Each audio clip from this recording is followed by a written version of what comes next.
Hello friends, कैसे हैं आप। उम्मीद है आप सब अच्छे होंगे। अभी तक हमने 3 चैप्टर्स के क्वेश्चन आंसर को हल कर लिया है। पिछले चैप्टर में हमने ऊष्मा के बारे में विस्तार से पढ़ा था। आज हम उसके प्रश्नोत्तरों को हल करेंगे। आइए शुरुआत करते हैं पहले प्रश्न से। अभ्यास का पहला प्रश्न दिया गया है, प्रयोगशाला तापमापी और डॉक्टरी थर्मामीटर के बीच समानताएं एवं अंतर लिखिए। इस प्रश्न के उत्तर में हम सबसे पहले समानताओं पर चर्चा करेंगे, फिर उसके अंतर को लिखेंगे। इसकी समानताओं में पहला पॉइंट आएगा कि दोनों तापमापियों का प्रयोग ताप मापने में किया जाता है। दूसरा बिंदु होगा कि दोनों तापमापी कांच के बने होते हैं, डॉक्टरी थर्मामीटर भी और प्रयोगशाला तापमापी भी। तीसरा समानता का बिंदु है कि दोनों तापमापी में पारा भरा होता है। पिछले अध्याय में हमने अध्ययन किया है कि दोनों तापमापी में नीचे एक बल्ब जैसी संरचना होती है जिसमें कि पारा भरा होता है। अब हम इनके अंतर के बारे में पढ़ेंगे। इसके लिए आपको 2 कॉलम बनाने हैं। एक तरफ लिखना है प्रयोगशाला तापमापी और दूसरी तरफ लिखना है डॉक्टरी थर्मामीटर। प्रयोगशाला तापमापी का पहला बिंदु है कि इसके ताप का परिसर प्रायः -10 डिग्री सेल्सियस से लेकर 110 डिग्री सेल्सियस होता है, जबकि डॉक्टरी थर्मामीटर के बारे में हम पढ़ चुके हैं कि इसकी ताप का परिसर प्रायः 35 डिग्री सेल्सियस से लेकर 42 डिग्री सेल्सियस होता है। इसमें दूसरा अंतर है कि प्रयोगशाला तापमापी जो होता है इसका प्रयोग हम प्रयोगशाला में एवं कारखानों में अलग अलग वस्तुओं का तापमान मापने के लिए करते हैं, जबकि डॉक्टरी थर्मामीटर का उपयोग मानव के शरीर के ताप को मापने के लिए किया जाता है। आपकी पुस्तक में दूसरा प्रश्न दिया गया है, ऊष्मा चालक और ऊष्मारोधी प्रत्येक के 2-2 उदाहरण दीजिए। हमें मालूम है कि ऊष्मा चालक वे पदार्थ होते हैं जो अपने में से आसानी से ऊष्मा को प्रवाहित होने देते हैं, जबकि ऊष्मारोधी वे पदार्थ होते हैं जिनमें से विद्युत धारा या ऊष्मा का प्रवाह नहीं होता है। तो इसमें ऊष्मा चालक के उदाहरण आएंगे कॉपर धातु और लोहा धातु। यहाँ पर उनके प्रतीक चिन्ह भी दिए गए हैं। कॉपर का प्रतीक है Cu और लोहा का प्रतीक चिन्ह है Fe।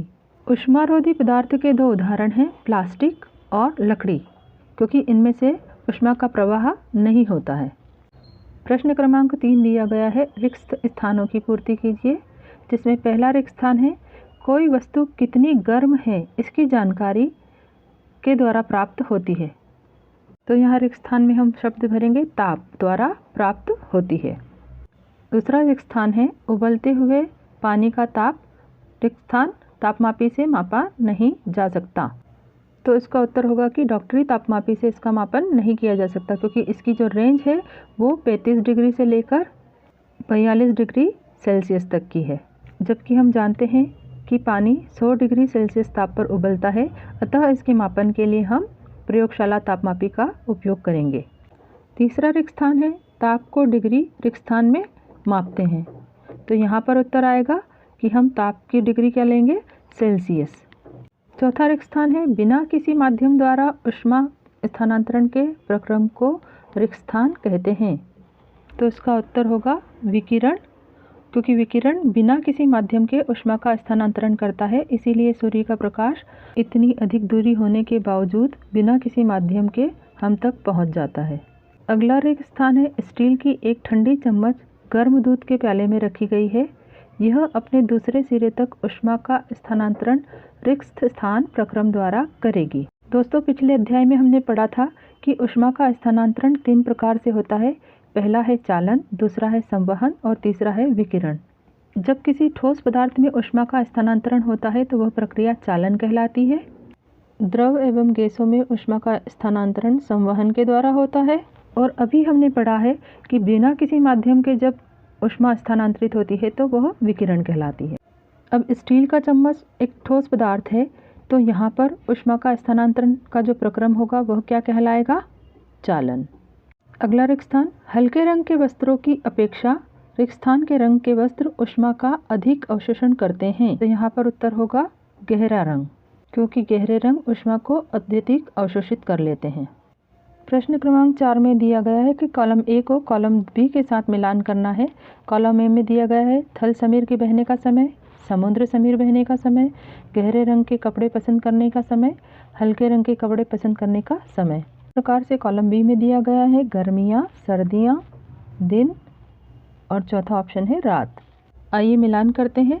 थल समीर बहने का समय हमें मालूम है कि यह रात में बहती है। ख है समुद्र समीर के बहने का समय, तो यह होगा दिन का। कॉलम क में अगला है गहरे रंग के कपड़े पसंद करने का समय। इसका उत्तर होगा सर्दियों में। अगला है हल्के रंग के कपड़े पसंद करने का समय, तो इसका उत्तर होगा गर्मियों में।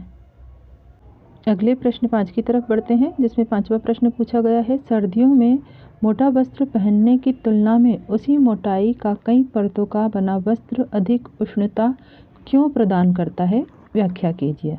तो इसका उत्तर होगा कि सर्दियों में एक मोटे वस्त्र को पहनने की तुलना में उसी मोटाई का कई परतों का बना वस्त्र अधिक उष्णता या गर्मी प्रदान करता है, क्योंकि जो अनेक परतें होती हैं उनके बीच में वायु फंसी होती है और वह वायु हमारे शरीर की ऊष्मा को बाहर के ठंडे परिवेश में आने से रोकती है, अतः हमें उष्णता का अनुभव होता है।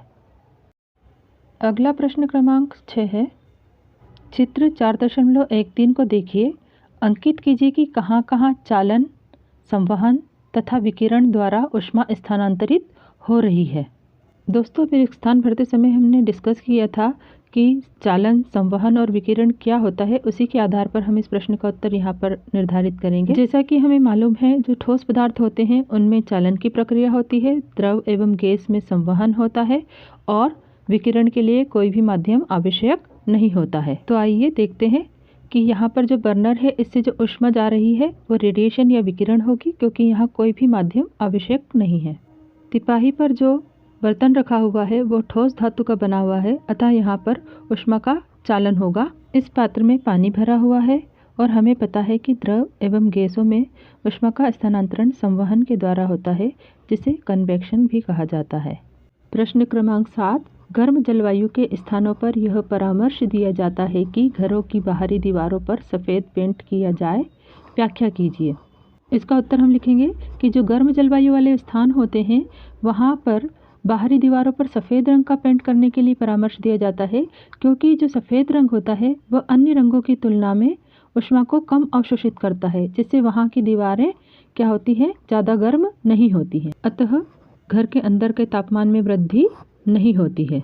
प्रश्न क्रमांक 8। 30 डिग्री सेल्सियस के 1 लीटर जल को 50 डिग्री सेल्सियस के 1 लीटर के जल के साथ मिलाया गया है, तो मिश्रण का ताप होगा। ऑप्शंस दिए गए हैं 80 डिग्री सेल्सियस, 50 डिग्री सेल्सियस से अधिक लेकिन 80 डिग्री सेल्सियस से कम, तीसरा है 20 डिग्री सेल्सियस और तीसरा है 30 डिग्री सेल्सियस तथा 50 डिग्री सेल्सियस के बीच। हम जानते हैं, हमने पिछले अध्याय में पढ़ रखा है कि ऊष्मा हमेशा गर्म वस्तु से ठंडी वस्तु की ओर प्रवाहित होती है, अतः यह प्रश्न से स्पष्ट है कि जो 50 डिग्री सेल्सियस का ताप है पानी का, वह 30 डिग्री सेल्सियस की ओर प्रवाहित होगा। तो इस आधार पर हम कह सकते हैं कि इसका जो सही आंसर होगा वह होगा डी, 30 डिग्री से 50 डिग्री के मध्य। अगला प्रश्न क्रमांक 9। 40 डिग्री सेल्सियस ताप की लोहे की किसी गोली को कटोरी में भरे 40 डिग्री सेल्सियस ताप के जल में डुबाया गया है। इस प्रक्रिया में ऊष्मा क लोहे की गोली से जल की ओर स्थानांतरित होगी, ख न तो लोहे की गोली से जल की ओर स्थानांतरित होगी और ना ही जल से लोहे की गोली की ओर स्थानांतरित होगी। ग ऑप्शन है जल से लोहे की गोली की ओर स्थानांतरित होगी, या द दोनों के ताप में वृद्धि कर देगी।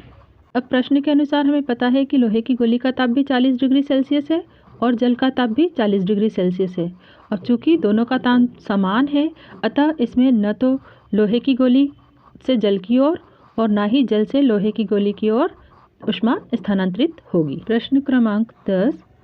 लकड़ी के एक चम्मच को आइसक्रीम के प्याले में डुबाया गया है। इसका दूसरा सिरा क चालन के कारण ठंडा हो जाएगा, ब संवहन के कारण ठंडा हो जाएगा, ग विकिरण के कारण ठंडा हो जाएगा, या घ ठंडा नहीं होगा। इसका उत्तर क्या होगा, आइए देखते हैं। क्योंकि हमें पता है चालन, संवहन, विकिरण ये सब ऊष्मा का स्थानांतरण करने वाली प्रक्रिया है, जबकि जो लकड़ी का टुकड़ा होता है उसके बारे में हमने पढ़ा है कि यह ऊष्मा का कुचालक होता है, तो इसका उत्तर होगा कि यह ठंडा नहीं होगा। प्रश्न 11। स्टेनलेस स्टील या इस्पात की कढ़ाई में प्रायः कॉपर या तांबे की तली लगाई जाती है, इसका कारण हो सकता है। ऑप्शन ए, तांबे की तली कढ़ाई को अधिक टिकाऊ बना देती है। ऑप्शन बी, ऐसी कढ़ाई देखने में सुंदर लगती है। ऑप्शन सी, स्टेनलेस इस्पात की अपेक्षा तांबा ऊष्मा का अच्छा चालक है। या डी, स्टेनलेस इस्पात की अपेक्षा तांबे को साफ करना अधिक आसान होता है? आइए इसका उत्तर जानें कि स्टेनलेस इस्पात की कढ़ाई में तांबे का तला लगाते हैं क्योंकि जो तांबा होता है ये ऊष्मा का अच्छा चालक होता है, इसीलिए इसका प्रयोग स्टेनलेस स्टील की कढ़ाई का तला लगाने में किया जाता है। दोस्तों, आज हमने अध्याय 4 के सभी प्रश्नोत्तरों को हल कर लिया है। आशा है आपको सभी प्रश्नों के उत्तर आसानी से समझ में आ गए होंगे। अब इसे आप याद कर लीजिएगा। अब हम मिलेंगे जल्दी ही अगले वीडियो में। आपको ये वीडियो कैसा लगा मुझे कमेंट्स करके ज़रूर बताएं। और हाँ, जिन्होंने मेरा चैनल सब्सक्राइब नहीं किया है प्लीज़ विज्ञानशाला चैनल को सब्सक्राइब कर लीजिए और बेल आइकन का प्रेस करना ना भूलें, क्योंकि इससे आपको हर नोटिफिकेशन समय पर मिलता रहेगा। वीडियो में अंत तक बने रहने के लिए सभी को बहुत बहुत धन्यवाद।